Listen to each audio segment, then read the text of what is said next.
அரசு ஊழியர்கள் மற்றும் ஆசிரியர் சங்கத்துடன் அமைச்சர்கள் குழு பேச்சுவார்த்தை. கோரிக்கைகளை நிறைவேற்றுவது தொடர்பாக முக்கிய ஆலோசனை. ஒப்பந்த செவிலியர்களின் கோரிக்கைகளை நிறைவேற்றிட அரசு நடவடிக்கை எடுக்கும். பேச்சுவார்த்தை நடத்திய அமைச்சர் மா. சுப்பிரமணியன் உறுதி.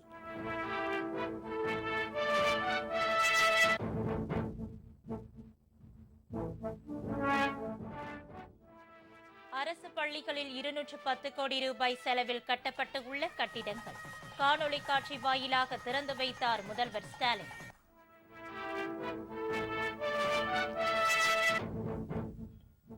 திமுக ஆட்சியை அகற்ற ஒத்த கருத்துடைய கட்சிகள் தங்கள் கூட்டணிக்கு வரலாம். அதிமுக பொதுச் செயலாளர் எடப்பாடி பழனிசாமி அழைப்பு. மதசார்பற்ற சமூக நீதி பாதையில் பயணிப்போம். நிச்சயம் தமிழ்நாட்டில் ஒளி பிறக்கும்.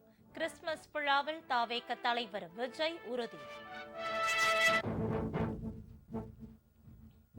திமுகவின் தேர்தல் வாக்குறுதியில் இடம்பெறும் அம்சங்கள் என்னென்ன? கனிமொழி தலைமையிலான குழு சென்னையில் முக்கிய ஆலோசனை.